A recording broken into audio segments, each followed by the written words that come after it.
আমাদের বেশিরভাগ আন্দোলন ভণ্ডুল হয়ে যায় নেতৃত্বের একটা কারাকারির কারণে। তো এই আন্দোলনে এই বিষয়গুলো আসলে ছিল না। এই বিষয়গুলো সব ছাত্র সংগঠনে একটা আন্ডারস্ট্যান্ডিং এ ছিল একদম শুরু থেকেই, এবং তারা তাদের লোকবল পাঠাইছে এখানে তাদের মতো করে।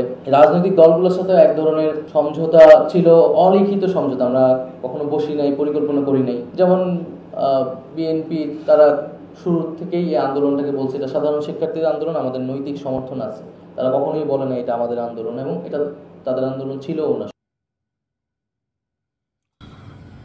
প্রথমত আমি নাহিদকে একটা পরামর্শ দেই, যেহেতু তারা একটা রাজনৈতিক দল করেছে এবং তিনি দলটির প্রধান। উপদেষ্টাদের মধ্যে বা ছাত্রদের মধ্যে এই আন্দোলনে যিনি ধৈর্য এবং কি নানান ধরনের চড়াই উতরাই পেরিয়ে আজকে জাতীয় নাগরিক পার্টির মতন দলটির প্রধান হয়েছেন, প্রথমত একটা বড় ভাই হিসাবে আমার মনে হয় যে এটা আমার একটা পরামর্শ দেওয়া উচিত যে আপনারা কথা বলার সময় একটু হিসেব নিকেশ করে বলবেন। কারণ আপনি একজন রাজনীতিবিদ, এখন আপনার যে কোনো একটা কথা যদি একটু ভুলভাল হয়ে যায় সেটা নিয়ে মার্কেটে কাউন্টার হবে, আলোচনা হবে, সমালোচনা হবে। কারণ বাংলাদেশের রাজনৈতিক দলগুলো একে অন্যকে কখনো ছাড় দেওয়ার মেন্টালিটিতে হাঁটে না। আর যেহেতু বিএনপি একটা বড় মাপের রাজনৈতিক দল, এই মুহূর্তে যদি নির্বাচন হয় এটা জরিপ লাগে না, যে কোনো মানুষই বোঝে যে ক্ষমতার কাছাকাছি বিএনপি যাবে।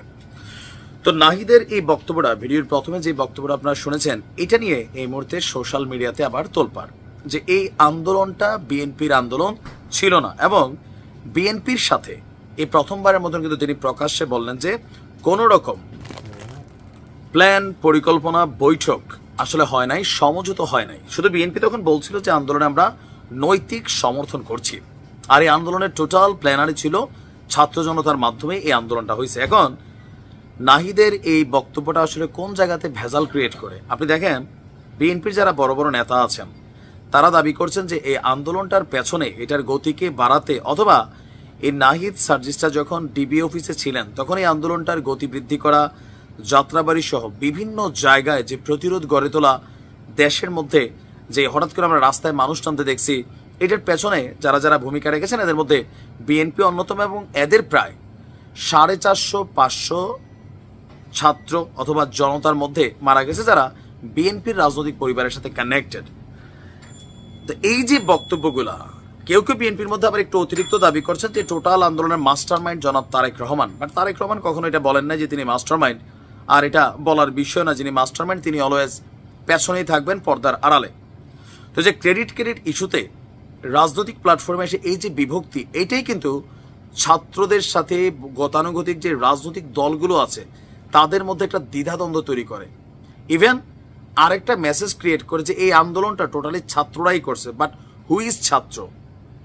নাহিদের কি রাজনৈতিক পরিচয় ছিল না? সেও তো একটা রাজনৈতিক দল করতো, আসিফ করত, সার্জিসরা করতো তৎকালীন প্রেক্ষাপটে, শিবিরের পোলাপান শিবিরের তারা গোপনে করত, ছাত্র দলের তারা ছাত্র দলের রাজনীতি করত।